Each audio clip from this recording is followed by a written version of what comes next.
Hello, and welcome back to Raised by Giants, where we talk all things spirituality. I'm Ryder Lee. Tonight we have returning guest, author, teacher, publisher, consultant, and researcher of consciousness, Penny Kelly, talking about changing the course of events and much more. But before I introduce her, check out Raised by Giants on Rokfin. It is a completely uncensored platform. Go over there, set up a free account, get all of my regular content I post here on YouTube, and sign up for Rokfin's premium content, which is far less than a YouTube premium account, at only $10 a month. And you'll get all of my premium uncensored content when it gets released, and all of the other creators' premium content as well, like Beyond Classified, Charlie Robinson, Jay Dyer, Zero with Sam Tripoli, Tinfoil Hat, Eddie Bravo, and Rex Bear Leak Project, and much more. Check the link in the description to sign up for the video streaming platform, Rokfin. Also, check out C60 Purple Power. It is the most powerful antioxidant on the planet. Helps with energy levels, skin problems, infections, eyesight, brain cognition, EMF radiation, and a lot more. It's a free radical sponge that gives your body the ability to heal itself. And if you use promo code GIANTS10 from the link in the description, you'll get 10% off your entire purchase. I highly recommend it. I've been using it for over a year with my own money, and I wouldn't recommend something that doesn't work.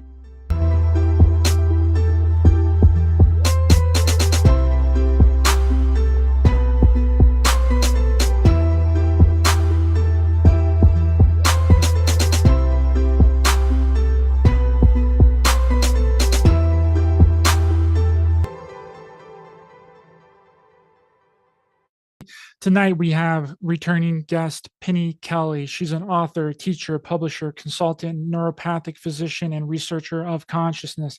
After a full spontaneous awakening of Kundalini, she studied the brain, consciousness, intelligence, intuition, and cognition, followed by 18 years of work as an educational consultant specializing in accelerated and brain compatible teaching and learning, working with both schools and corporations. She produces regular videos for Patreon, YouTube, and BitChute, and travels widely to speak and teach. Hello, and welcome back to the show, Penny. Thanks so much for coming back on. How are you doing?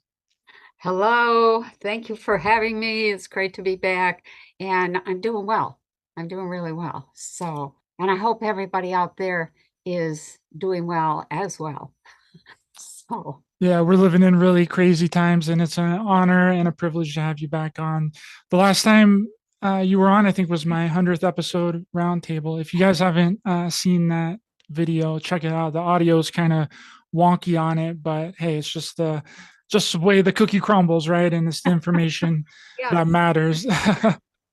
But anyway, the last time we spoke, it was just me and you just speaking. We were talking about these series of events that are going to be taking place in the next 5 years, and I've really been thinking about that, and everything that you've said this entire time, right? And I think it's very plausible for it to actually come to fruition, right? We're seeing the signs everywhere.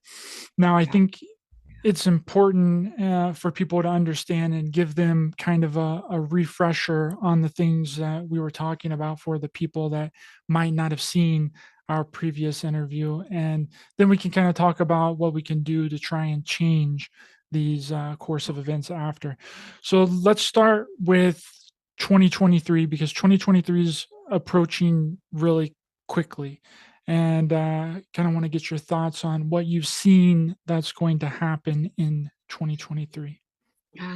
Yeah, well, it looks like it's a little rough, and very interesting at the same time. And you know what? Just recently, I started picking up this undercurrent of, I'm going to call it excitement, for lack of a better term, because the undercurrent of excitement is people feeling like they're back in charge. And it's a feeling that's real subtle, but it grows over the course of the year. It starts out really, the beginning of the year is in the toilet in terms of spirit and the spirit of the population of the US, but that turns around and begins to grow and spread in a wonderful way. And so that's a new thing. I wasn't picking that up before, but it comes up more and more often. 2023 did not look good for two major reasons. One was that it looked very much like we're heading into civil war, and that people they didn't have enough to eat. There was a huge food shortage, and not just here, but everywhere around the world. A little bit less so than here, but the whole thing that I've seen coming is like, okay, come on, let's get ahead of this.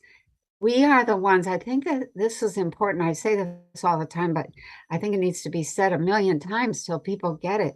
We create our future, and that responsibility, you can shirk that responsibility. You can avoid that. You can say no, but when you do that, you're playing victim and you're playing loser, and you don't step into, okay, what can I do? If what you can do today successfully is feed the dog, then by God, go feed the dog. It doesn't have to be something big and magnificent and disturbs the whole population. It's a composite reality, and each person contributes in some way, and then the whole matrix of all those consciousnesses is what moves us along the timeline. And I've been studying the timeline quite a bit because I've been working on how do I say I've been visiting other reality systems in other dimensions in a way that was designed to say, okay, how do these guys do it? What's the difference between us and them? And so that has led to this assessment that we have changed our timeline a little bit. And I think I've said in the past, you guys, we're right there. We're right there at the fork in the road. And that fork, I think we have moved just a couple millimeters onto the right path. And I'm very, very reassured by that. So, the thing that we're going to struggle with next year, a lot of issues around government and a lot of issues between us, the people. I have seen, let's see, what can we say without getting into trouble here? I have seen that there are quite a few people that are ill, majorly ill. And then there's some people that have, I'll say, taken a position of absolutely up in arms about what's happening with the government. And then there's a group of people that are absolutely against the people who have taken up, I won't say maybe arms, taken up a position against the government. And I see more and more fracturing of the US. I don't think the fracturing is going to become formalized for a while yet, but for all intents and purposes, de facto fracturing has begun, and different regions are now separating themselves out and saying, we're not going with that, we aren't doing that, et cetera, et cetera. Some are trying to build themselves up in one direction. Other states, groups of states are going in other directions. And that continues in 2023. It doesn't matter what timeline I follow.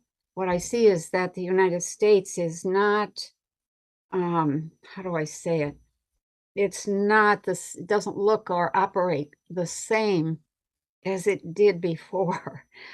But we're still together as a population, okay? And that regional breakup, it breaks up into regions, I guess I'll call it. I saw that many, many years ago and thought, no, no way, just couldn't happen. And now I'm looking at that thinking, wow, we're moving right along in that direction. And I think it's most pronounced in California, where they're trying to become something really special.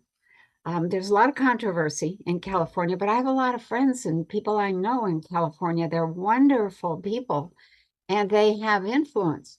And I don't think California is going to go the way some people have said. So that and what they've said is it's going to become a hellhole kind of thing. That I don't see that happening. And for a while it looked like we were headed right into that. Now I see little signs. It's like, oh wow, okay, it's going to be all right. Um, yes, they will have some challenges, maybe more so than some other places, when the push against the old form of government starts.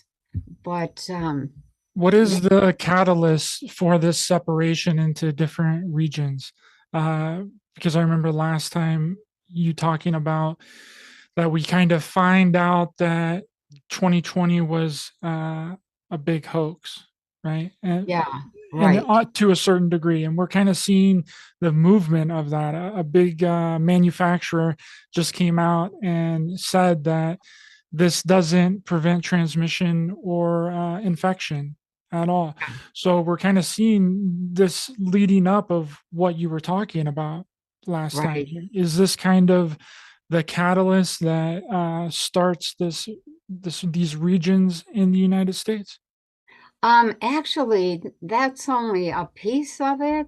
Um, maybe now's a good moment to go into my theory that we're already in the Great Reset and we need to start backpedaling, 90 miles an hour, or taking hold of that and owning that in having our own Great Reset going in our direction.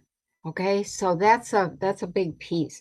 Um, so I had this kind of a theory that was there were four. What I was seeing was a four-pronged attack on the world, but especially in the US, because we were kind of the kingpin, and the goal was to make sure that we were taken down and turned into an illiterate third world country. So that started years and years ago. Back in the early 80s, I became an educational consultant and I was a specialist, still am, in accelerated teaching and learning and brain compatible education. So I'm working with schools, I'm working with corporations, I'm re-educating people all over the place, discovering that, wow, they're coming out of school and even college and they can't read and they can't write and they don't think very clearly. And so I had this whole program that I developed for accelerating people into their own wisdom, their own power, and a sort of a re a revitalizing of yeah, I can learn and I like to learn and I'm interested in learning something new every day, that kind of thing. So I worked as an educational consultant for 18 years and finally realized the schools were not the least bit interested in changing the curricula, that the curricula was being dictated by the government. And that became so clear that, okay, I'm working against the government. There's no way I'm going to succeed here. And so that education piece, that takeover of education became the first really subtle prong of attack on the people. And there's I actually made some notes here. Um, so learning how to learn was discouraged. That was a big thing. Critical thinking was discouraged. The same watered down information was taught year after year after year. There was never any expansion outside of these really narrow lines, and kids were bored. bored out of their mind. And so teachers, and they're still doing this. They're still doing this because I was working with my grandson earlier today who's been home sick for this whole week. Teachers began teaching to the test. And that, the long-term effect of that is that you get these fake test scores. And the goal was to keep the test scores of American schools up there and put us in the top, percentile of education. Well, that works for a while, but then when people can't perform, when they can't think critically, when they don't learn, it backfires. So they're still teaching to the test just to keep test scores up and inflate the American school. Their standing in the world. Another thing, people became less and less able to perform wisely in any situation. And they were, unless they were being told what to do and how to think and how to feel. And so that takes away very slowly, it cuts into our inner authority. And you need at least a little bit of inner authority in order to make a decision and stand by it, in order to see critically and say, well, I see this and I see that, and I put those together. This is what I get. And so that is not being done. Today, children are not being taught how to write in cursive language. There's been some controversy about that. What is the long-term effect of that? It's all of the old great thinkers, great, teachers, great leaders have written stuff in cursive language. Yes, it helps to have some of that typed up and put in books, etc.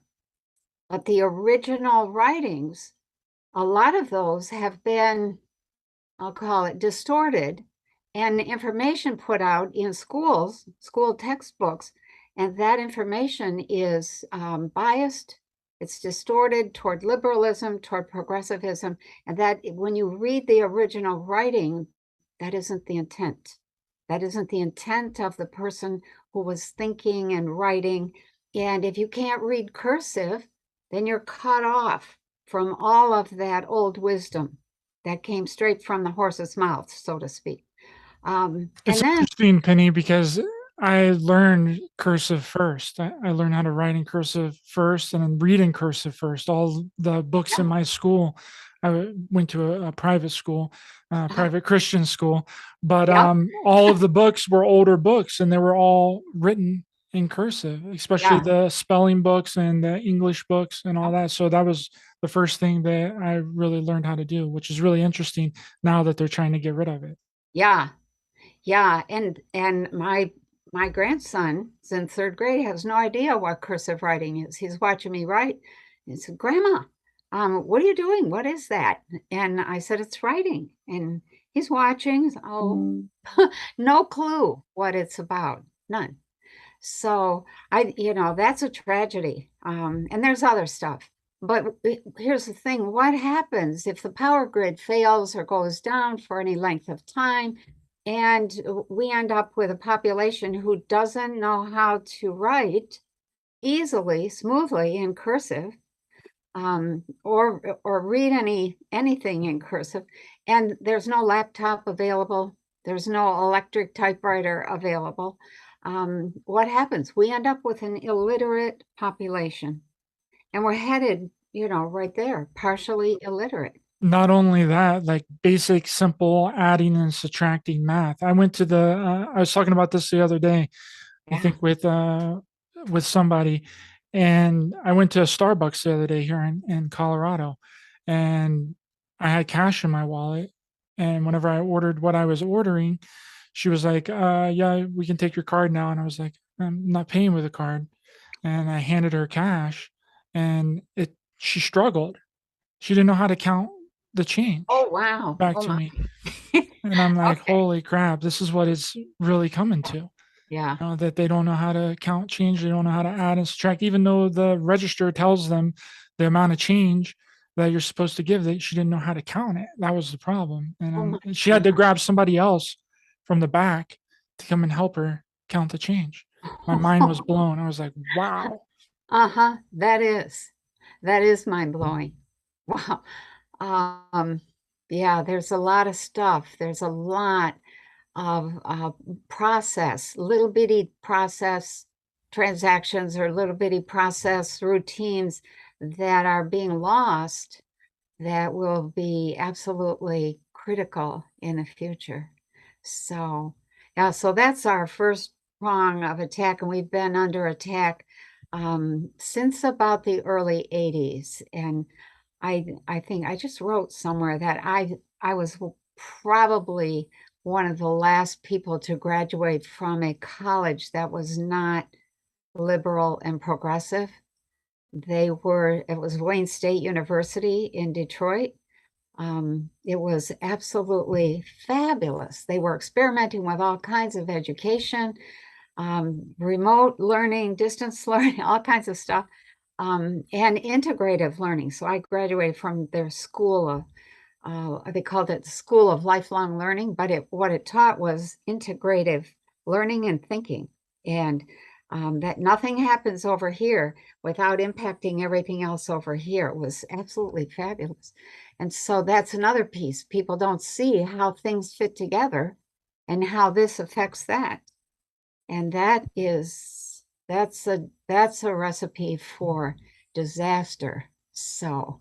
Um, so anyway, the second prong of attack that we've been under is really started with Donald Trump. And that controversy is still going on. And the 2020 election. And that whole thing is nothing has been settled. You know, it's only settled in the minds of the people that managed to get control of everything. There's a few people that are still supporting them. I, you know, and I have to say that what I'll call diehard progressive liberal mindset is not bad. But the fact of the matter is, I don't see a working government in Washington, D.C. We have a bunch of imposters that are playing government like we used to play house when we were little kids, or we'd play school, or, or let's play work, that kind of thing. And they're playing government and they're driving the U.S. right into the dirt. Every decision is so stupid. It's like, okay, this can only be a plan to take us down. And I think other people are starting to see that. I hope. So it's really, they're not listening. So one of my points is the people in DC are not listening to us. And if there's no 2022 midterm election, or it's so inconclusive that they can't call it, then we will have taken another big step into the New World Order. And that confusion, it isn't the outcome that matters. It's the maintenance of the confusion around government and all things government. Doesn't matter who wins, loses, or draws. Keep the confusion and the uncertainty going. And then that leads to the next thing that came up, next attack, and that was can we say pandemic? Is that a bad word? Okay. So, so the ability to convince millions of people that a whole new form of flu was out there and was going to kill them, that was because people believe that because they're basically illiterate in terms of science. The coronavirus, whoops, you might have to cut that out. It's Sorry. okay. We'll get away with it. That's the common cold and flu, chills, aches, runny nose, a little bit of fever, etc.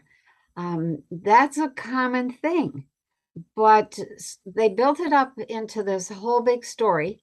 And that only needed to demonstrate a few people going down in order to convince the whole world that this thing was going to get them, and that they needed to get something in the arm.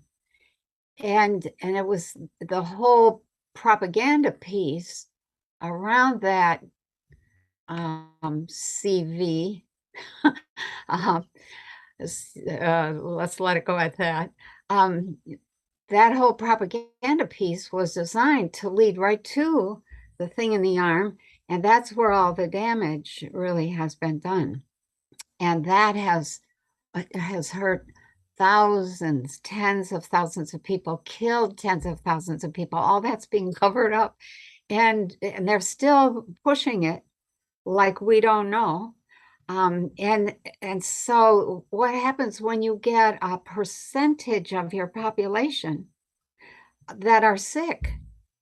So if you have 300 million people, 330 million people in the US, and 30% of them have been have swallowed the Kool-Aid, have drank the Kool-Aid, and got the thing in the arm, and now they're not well, then 1/3 of your population is sick, weak, tired, fatigued, ill, needs medical care, needs attention, needs support, needs something. And the other 1/3 is, is children. What are they going to do? So that leaves 1/3 of the rest of the population that is trying to hold the whole thing together. And that is, it has to all work together or it'll fall apart. And so that, that was the third prong of attack. And it has been very effective. And then the last is the financial. The same thing there is around the election. Just keep the confusion going. So two things have made the financial attack really, really effective. One is, I think, somebody seeding different stories out there so that there's all kinds of conflicting stories. Some are saying this, some are saying that, some are saying something else. And yet the whole thing is to keep it uncertain. And so that is the first thing to keep the pot stirred up. And the other thing is that the entire population of the world has gradually adopted money as a source of their survival. We no longer are connected to Mother Earth. And that connection to Earth, once that's lost, and now you don't know how to survive in the lap of nature, you have to have money. So that money and the uncertainty around that is the same thing as all the uncertainty around the pandemic. You could die because you don't have any money and you'll starve to death. So, and then, we could say that the food shortages and the collapse of globalism is actually the fifth prong of attack. And I remember the little man in brown robes saying to me way back in 81, that we were going to lose a lot of people before 2025 due to famine. And I thought, what? That's something out of the Bible. That's what kind of crap are you feeding me? And so it was like, no, there's no way we can have famine in this day and age. We're too smart. We're too accomplished. We're too effective. We're growing food for the whole world. But when you see the setup for the famine, then it becomes, wow, okay. The stress, I don't know if people know this, but you can live in a state of stress for about 2 years max. And when you're in a state of stress, several things happen. One is that you stop absorbing nutrition. You enter into a chemical state called the fight or flight state, in which you're always on edge and you're always uncertain. And when you are in that, it's called the general adaptation syndrome. When you're in that syndrome, the body is ready to run for its life or fight for its life.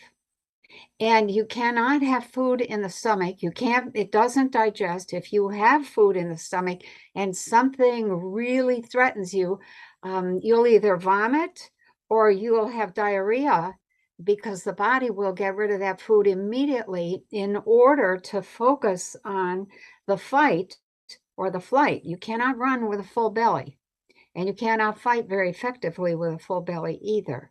So after 2 years of no nutrition, what happens? The body begins to run out of all of its resources and all of its reserves. Blood pressure is also goes up during stress periods. All kinds of blood thickeners are dumped into the blood. The breathing rate changes. The blood is withdrawn from the extremities and moved into the center of the body because the body's attitude is, and this comes from, back in the day when we were much wilder. You can lose a foot or a leg, or but you can't lose an organ. And so the body withdraws blood from the extremities into the trunk and around the organs in order to keep those working in case the tiger bites you, and you can somehow stop the bleeding, etc. So that whole old syndrome still works today, just like it used to thousands of years ago. And what you have is this conglomeration of events in a stress event that are absolutely they're deleterious to your future. We'll leave it at that. And so what happens after 2 years of no nutrition is now your genetic weakness is triggered because it's not getting what it needs. Nutrition is a way of making sure that you are healthy and that all your DNA and everything, all your frequencies keep working. And so you'll hit one of your whatever runs in your family. It might be heart trouble, it might be cancer, it might be something else, or you'll get some kind of infection that you can't kick. And all of that on top of what we're experiencing, that's well known, in the medical community. I'm a naturopathic physician, and so that's one of the things you study. It's one of the first things you study is how does the body work? And what I see is that whole uncertain, stressful kind of propaganda around what I call this four-legged stool of our lives, education, money, government or elections, and medical, that is designed to keep us in a state of stress.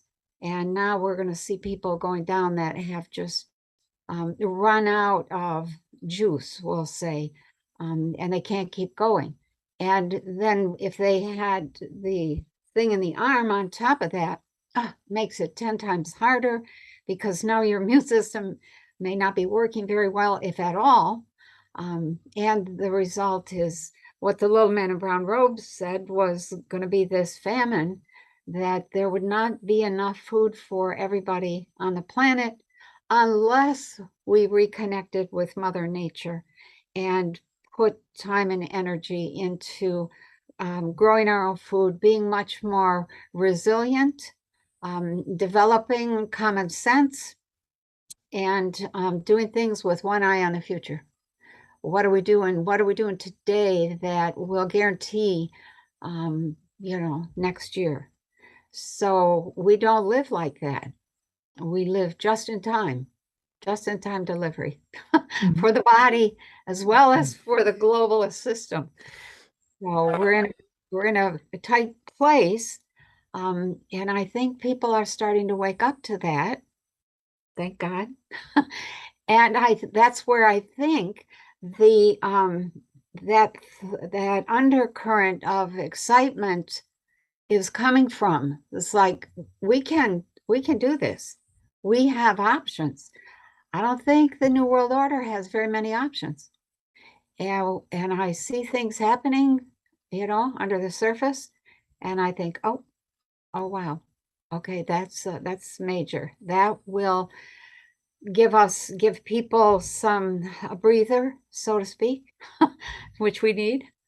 So I'm thinking about the Ukraine war. And that's really a very important event happening over there. There's a lot of propaganda happening. I think that propaganda is probably going to continue. People do not know what's really happening over there, but basically, I think the war is over, almost over. I think a deal has been made. I keep picking up signs of a deal having been reached, and nothing has been announced yet. And I'm sure that when it is announced, it's going to be like, we won. And the Russians are going to say, we won. And so it's going to be one of those stupid moments. It's like, okay, who are we listening to? Did we win or not? Another confusion moment to That's right. confuse everyone. Yeah. That's right. Yeah. Yeah, your four-pronged attack seems really reminds me of Yuri Bezmenov, the KGB defector, talking about in the late 80s about Oh, how to subvert an entire country, right? The first step is destabilization, second step, demoralization, third oh, step, there it is. crisis, fourth step, normalization. Right? It Yeah. sounds You're right. very I didn't similar think to of that.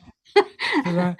But speaking of elections, what do you see happening in the 2024 presidential election? They already said, you spoke about the midterm elections. They've already came out and said that there's going to be delays to expect delays in the 2022 midterm election. Yeah.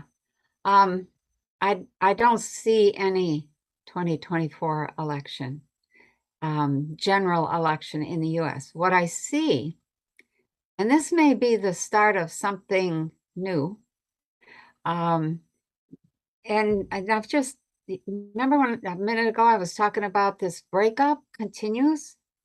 What I see is that some people, when we get to the 2024 election, they have the election. Some states have the election. Some states do not. But the states that are having an election are saying, these are the people we want for president. They're not, uh, how do I say? They're not in a mindset in which they're part of the whole United States. They're saying, this guy is who we want, and we're going to recognize him as the president of the United States. And it just creates all kinds of confusion because it looked like there were two or three of those candidates, we'll say, that end up getting elected by the people in a given region. And there's some squabbling, and I mean, it's a mess. But if that's the case, it sets a precedent for a region to say, okay, we're going to elect somebody just for our region. We're not, some states, in other words, in 2024, there was a slate of candidates, but not all the candidates were on everybody's slate in every state. So it's like, what? And the state had added one or two people who were not on the national election. And I just thought, okay, this is a mess. I must not be seeing this correctly. But I think it's enough of a heads up to say it just looks a lot like the beginning of we're going to elect this guy for our region. You guys do what you want, that kind of thing. So, and all of that is in the midst of a lot of uproar and fighting, unless there's what I had seen was that there was a coup, or I'll say a military takeover of the US at the end of this year. So, and the military takeover, I thought were good people who were saying, that's enough of this crap. That's enough. We're done, you know. And the whole Washington, D.C. story was pretty much gone. that whole group of people, that was over. And so it was like, okay, if that happens, I did not think we will have a civil war, people against their governments around the planet, starting in 2023. If that doesn't happen, then there is a civil war in 2023, and it becomes more messy in 2024, 2025. When did you see this military coup happening? 2024 or No, 2023? that right between Thanksgiving and Christmas of this year. So, and that I didn't expect to see that. I was pretty shocked, but it was there was such a mess from the 2022 election, and it created so much uproar that caused the military to stand up and say, that's enough. And from when I first was seeing it, it was like, nothing's happening, nothing's happening, nothing's happening, nothing's happening. And then we had the election, and still nothing was happening. And then all of a sudden, it looked like people in the US, especially after the election and all the way through to about Christmas time, looked broken. People's spirit was broken. It was just this, what happened to our country? What happened to us? What's happening? What do we do about this? And that is that attitude of giving up, of defeat, allowed the imposters in DC to reverse a whole lot of stuff around pandemics and masks and all that kind of stuff. And they were getting really, really going back to what we had a year ago. And that's when it looked like somebody in the military stood up and said, that's enough. And the whole Biden gang in Washington, D.C. was gone. And we were under military, what do you call that? Martial law.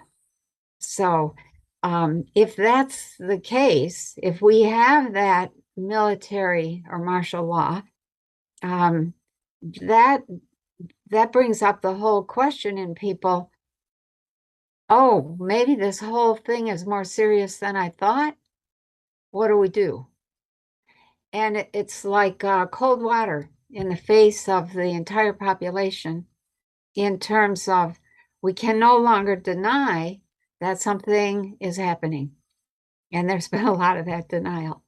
So, so if nothing happens and we go right through into January, February, March, by April, if there's no what I'll call military takeover or military coup, then by April, that's when people are starting to really get angry and the fighting begins. And unfortunately, the thing that I see is that if it goes that route, because it's very dynamic and it's based on what we do and what we choose and how we think and our actions and all that.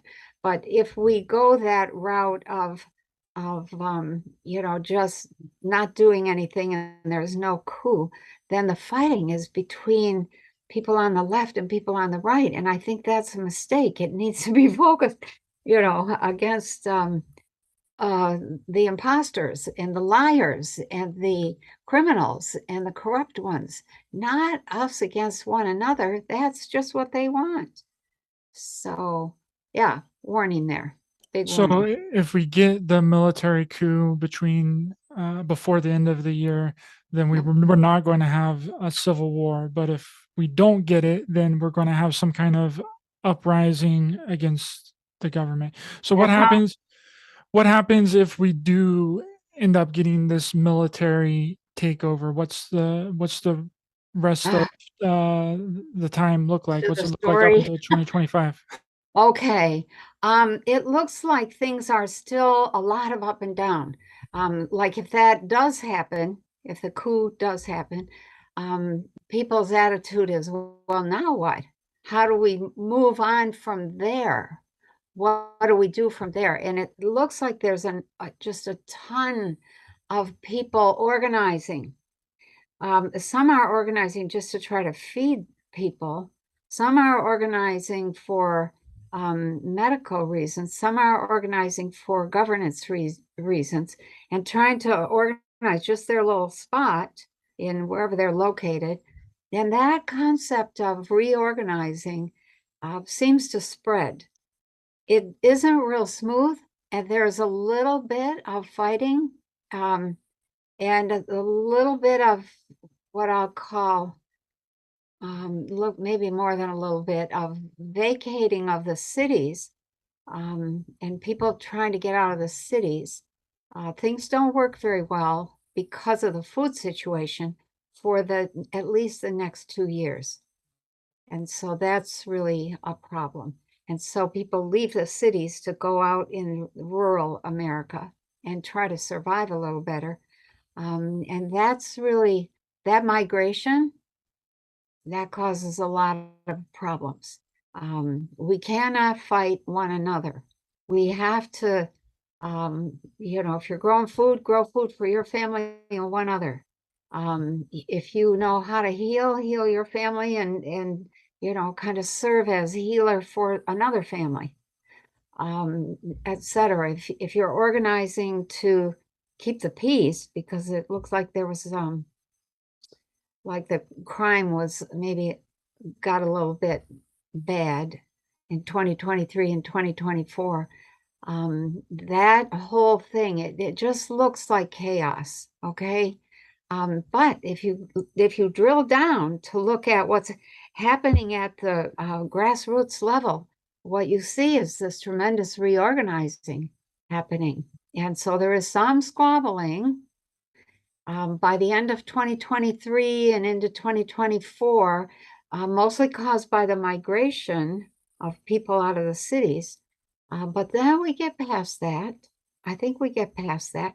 And that then results in what to me looked like a movement in 2025 to redo the power of governments, not just here, but everywhere. That redoing of governments was happening in a lot of places. Europe was happening in Australia. It was happening in the US. It was happening in Canada big time. So there's a lot of, I think a lot of change. Some of it is, I think the thing that I like when I look ahead is I can see the threads finally beginning to be woven that lead to new earth, new human, new way of doing things. And I think that's what gives people hope that, yeah, okay, I see where this is going. And when you look at some of the things I saw with the little men in brown robes about the outcome of what we were going through, it was like, wow, keep going, keep going. So many really wonderful things happen. Little things. Big corporations break up and turn into little corporations that are headed by people who are experts at what they do on a scale that's manageable in a small town, and in a way that it benefits everybody and produces no waste. And that to me is like really wonderful. Another thing is that the population does continue to drop. And so there's this awareness that people have of, let's not fight one another. Man, we can't replace these people because nobody is able to have children. Very few carry a child successfully because of the whole pandemic thing and the thing in the arm. And that's that's not a good thing to be looking at. The population is dropping precipitously, And it was already dropping. It was already dropping before any of this even started. But everybody's lying about their numbers and how many people they have. China's lying. Russia's lying. The US was lying. Everybody's lying about their numbers to kind of look, you know how when a cat puffs up, so it looks bigger and more ferocious? Same thing with the numbers of people. But that begins to be really clear that we've lost a lot of people and we're not able to replace them. So that's not a good thing. So kind of either way we go, whether it's the military takeover or not the military takeover, we're going to be experiencing some rough times, but Yeah, less with the military getting involved at the end of that's right. 2022. So what's the probability of the military getting involved and the military not getting involved? Is it like a 50-50 timeline thing, or is there a percentage of more of one or the other? Well, you can always say it's 50-50, but I did see that there was a stronger, I didn't think of it in terms of percentiles, but it did look like that was much more likely than not. Now, of course, I had to go looking to see, well, we need that. Well, what would prevent that? And what prevented it was, people like me talking about it, alerting, other people out there, and makes it too dangerous for the people that were going to pull that off to actually do that. So in some ways, I could be shooting myself and all of us in the foot by talking about it. But I think we need to know, we need to see, and we need to hold a certain consciousness. If I had to put numbers on it, I would say it's 60-40 at least that there will be something. If not, well, then we're going to have a rougher time, but we're still going to have to face the fact that we have been under attack for a long time, that the goal has been to take down the US. We don't want to finish it off for them. And so we have to be really careful about how we proceed and the thinking, etc. And all of that is, there are some really, I don't follow this, but I intuitively go look to see every so often who's out there. Who's out there that would fight? There's a lot of people. I would say at this point it's probably 70% of the population. That's a lot. So um, we'll see what happens. What I would like is for people to hold this space of understanding, this place of love or space of love in their own head for all of us, and to be taking care of what they have to take care of on a day-to-day basis. It's the day-to-day that adds up to a reality. So, I agree, and I think we need a consciousness revolution, not an actual physical yeah, revolution, because nothing good really ever comes out of fighting people or being at war with another country or being at war with ourselves, right? It's just more division and more problems that we have to face. I think we need some kind of inner revolution, right? yeah. Yeah, actually, I've been working toward that for what, 40 years now. And just the other day, we're almost ready to put my school up on the web. And it's supposed to launch this weekend. And just the first class, but the next class should be the weekend after. And I was thinking, well, is it in time? It's awfully late in the game, but you know what? Better late than never. It has taken so much work and so many stops and starts, and just to get, Intuition One in a format that we can actually say, okay, if you want to change your consciousness, go over here and take this class. and see what you get out of that and how that changes you. Because the goal is to change people's entire consciousness at the core and get them working, understanding how a reality system works and what their role is in that. So I agree with you. We need a consciousness change big time. And I think it's underway. I see it, I hear it. There's still a lot of, what would I call it? There's still a lot of rednecks, still a lot of redneck attitude out there. Some of it, though, is show. Okay? It's not real. It's just habit. And what I see is that when put to the test, they get it. They get it fast as anybody else. It's like, okay, that's enough of this. So that consciousness change is underway. And I think that's what the New World Order people have been racing to get ahead of for, well, since Trump was elected. They are, I think they're going down personally. And, just, I think it was yesterday or the day before, a couple of days ago, one of the major hawks at the Pentagon just died suddenly, you know, just died suddenly. It's like, ooh, okay, what happened to him? And, the word on the street is that he was taken out. And I see more of that coming, especially over this next 8 weeks. And that it just disturbs me at the same time. It's like, oh, wow, okay.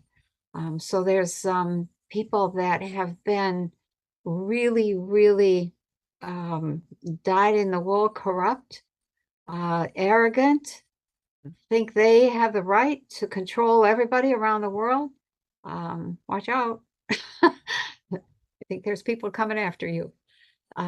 So that kind of thing was just a little footnote that made me stop and think, okay, there's a lot of signs that things are underway under the surface, in a way that's going to move us where we want to go. Okay. Yeah, it's really interesting. We were talking before we started the show how this community, the conspiracy community, even the spiritual community, really all of the communities, right, make the new world order and like these elite people and the controllers of our reality too big for us to really do anything about, right? And that's the biggest problem that I find within a lot of these communities. They're just like, oh yeah, you just got to sit back and let it happen. Like they're too big. Oh There's no. nothing that we can do about it, and that's the complete opposite of what the message that we should be, Yeah.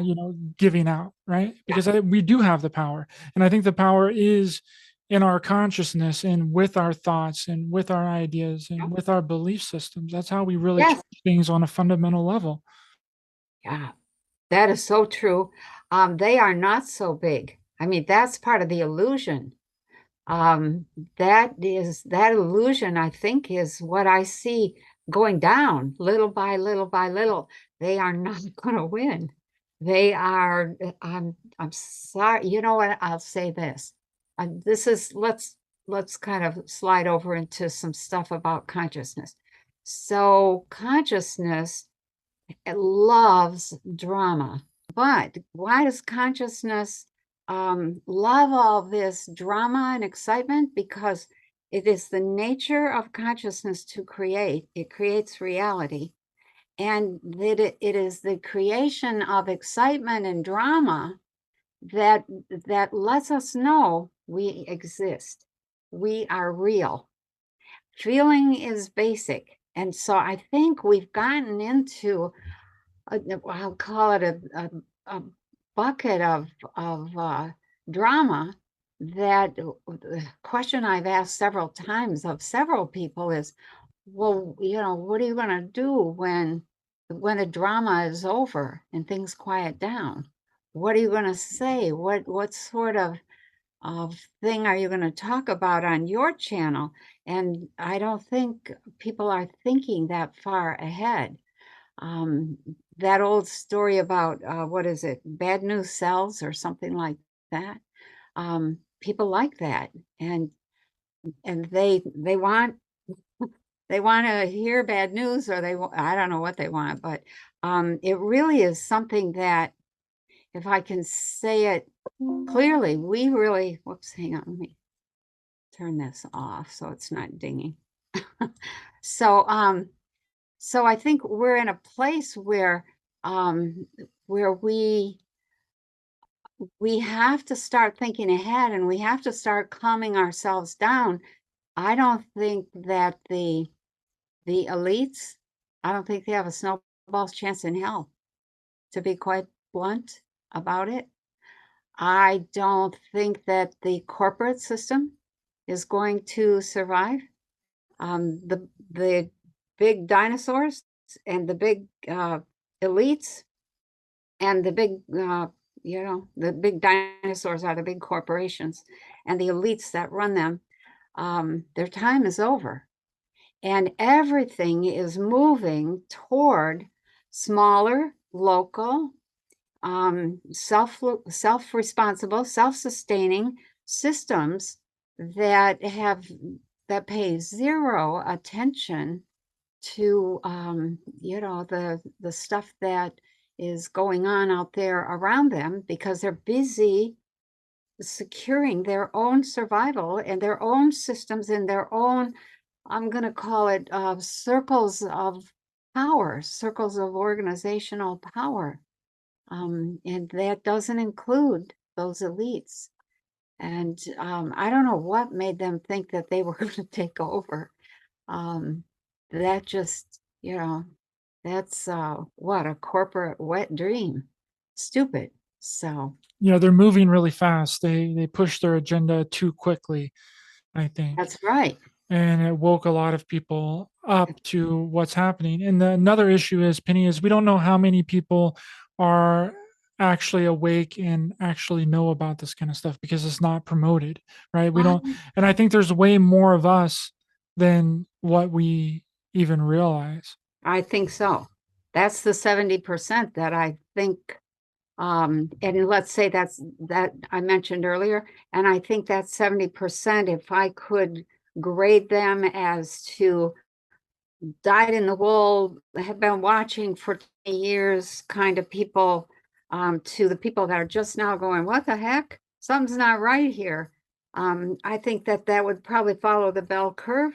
But there are way more people that are waking up saying this isn't working.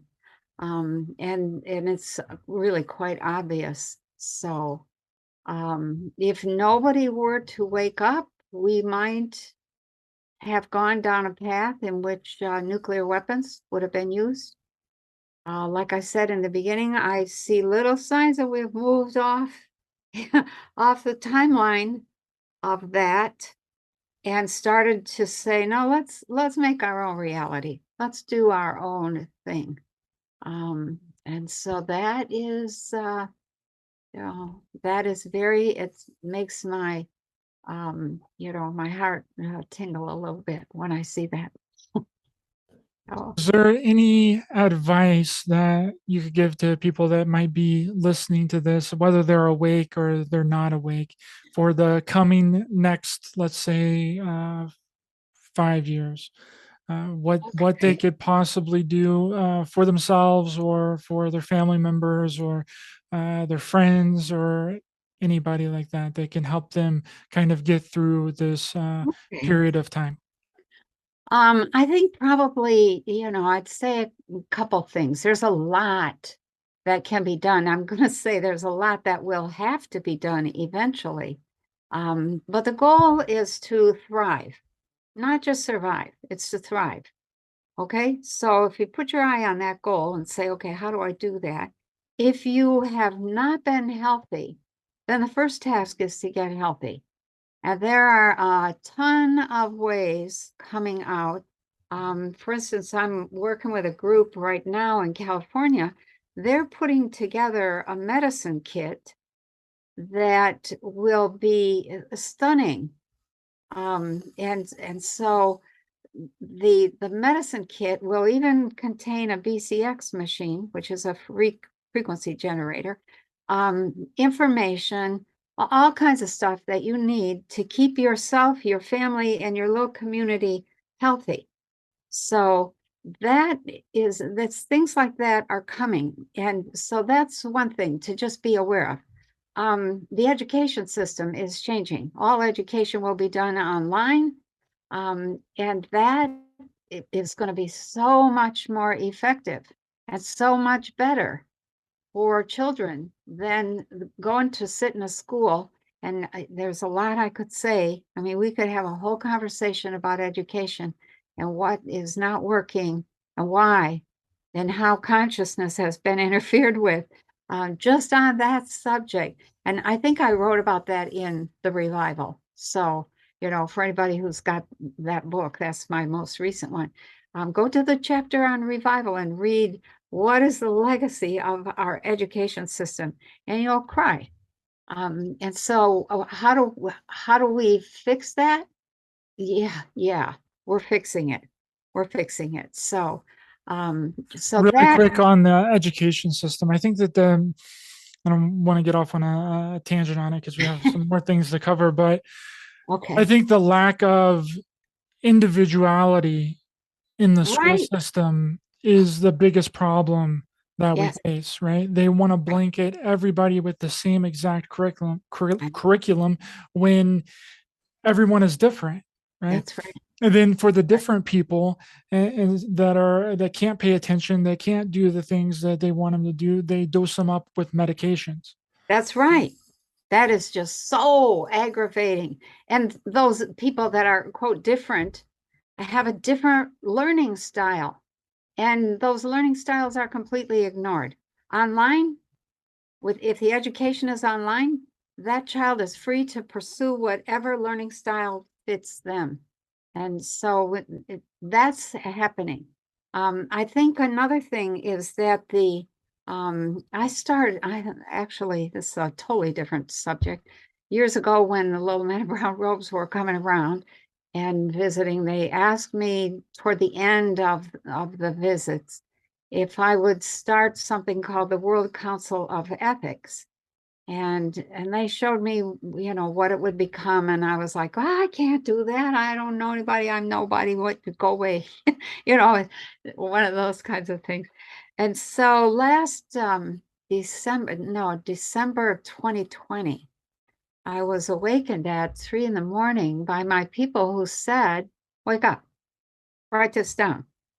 And so I'm like, I have to get up in the morning, go away, leave me alone.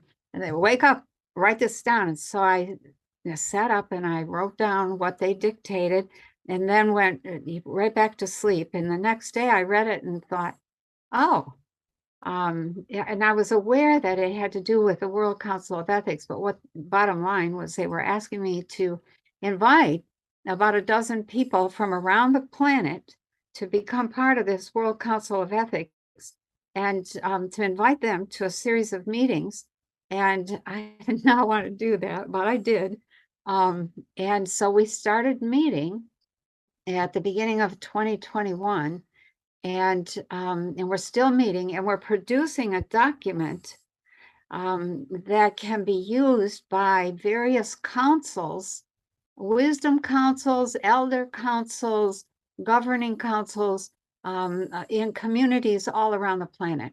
And they can adapt the ethical rulings or the ethical guidelines to their situation. And it kind of honors the Constitution that we have here in America. And so that's in progress, that this World Council of Ethics and is happening, okay? And so that's another thing. So the food thing, in terms of what do we do over the next 5 years, you pretty much really need to you need to change your thinking about food and where it comes from and how it's grown and all of that. So, having been a farmer and raised food all of my life, There's so much that people do not know about food and about why we aren't healthy anymore. And so I think there's some education that needs to happen around food. You need to be growing some of your own food, or you need to be making nice and paying somebody in a CSA. A CSA is community supported agriculture, in which the community pays several farmers to grow their food all year round. And they have what they need. You don't get a lot of the crap that is available in the grocery store, but you have real food and it's good food. And so I think that is something to be thinking about. I think that in terms of business, a lot of stuff has closed. Why? Because the businesses of the future operate online. And that the communities that form in the future, each one seems to be based around some form of business that supports the whole community. And they work at it and they run that website and they produce something. Sometimes it's a product, sometimes it's a service, sometimes it's information, but it's all done over the web. And so if you have been in business for yourself, think about an online business or figuring out how to run your business over the web and how to connect with people that you need in your local area to help support that business in such a way that it supports all of you. So that's another thing. I think we need to learn to sing and dance and appreciate art again. I think we need to play some more. I think we need to have time for reading. The corporate lifestyle is pretty much almost over. That's the 9 to 5.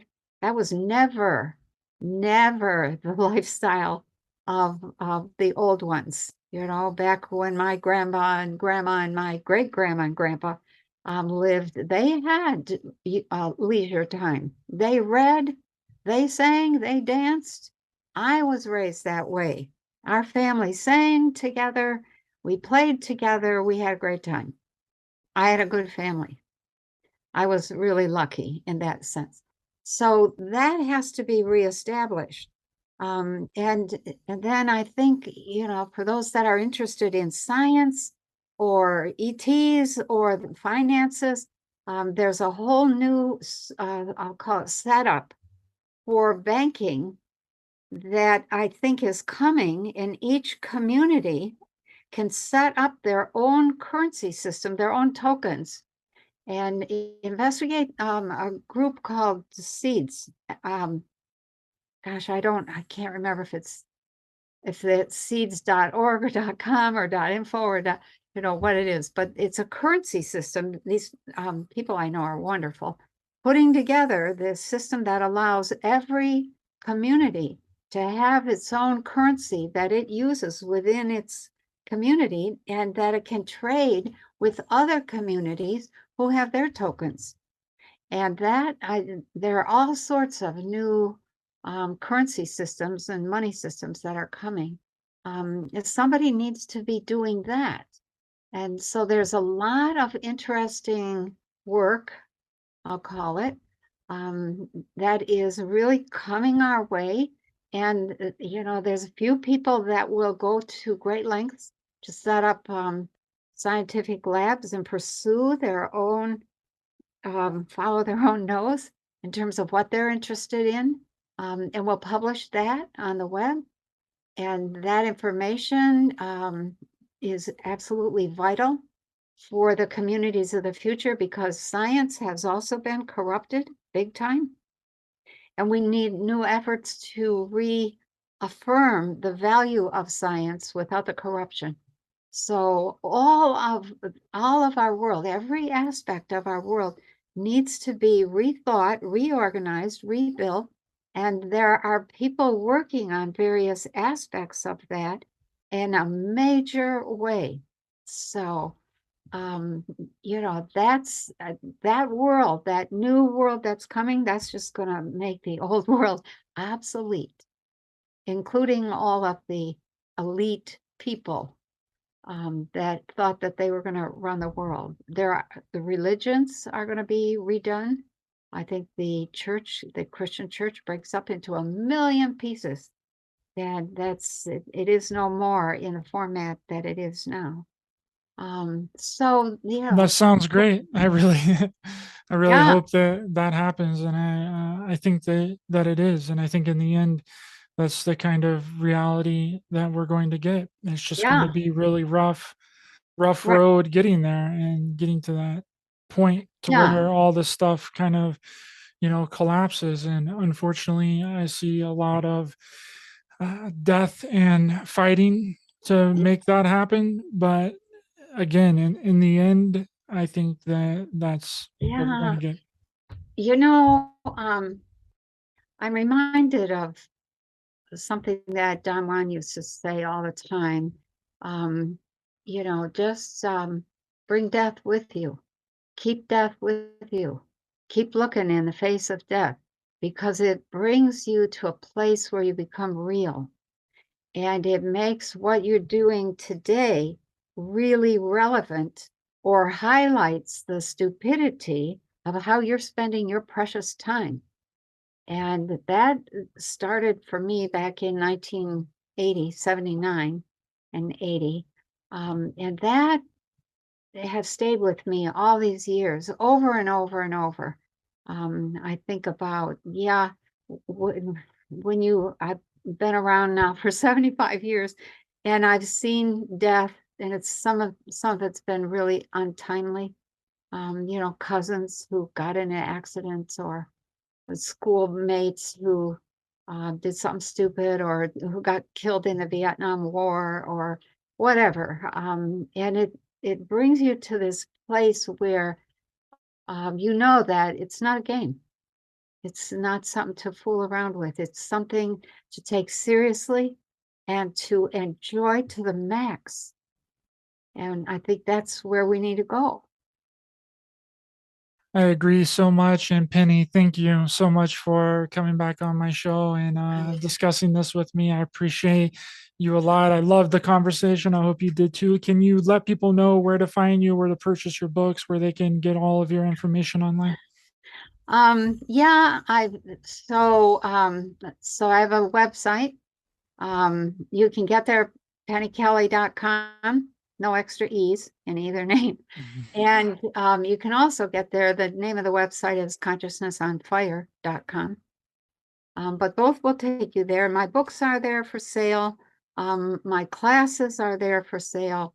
I have a tea and consciousness, which is a conversation that I have with people from all over the world every Wednesday now. Used to be on Monday, but now it's Wednesdays. And that, is question and answer kind of format. So you're welcome to join a tea. I have a Patreon channel. I put out a lot of stuff on Patreon. I do a look-see. Every month I do a tarot reading for the United States, actually for the world. And that's pretty lengthy.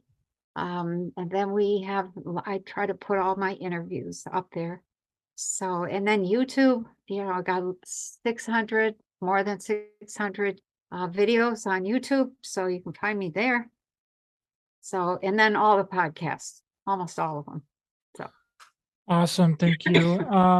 I highly recommend people to check out Penny's work. Fantastic that she does. The links will be in the description of this video. For everyone else, thanks for watching and listening. Much love to everyone in the chat. Please be sure to hit the thumbs up button to help the channel out in the YouTube algorithm. Share, subscribe, hit the bell icon as well for notifications. The link to my channel on Rokfin is in the description. Sign up over there.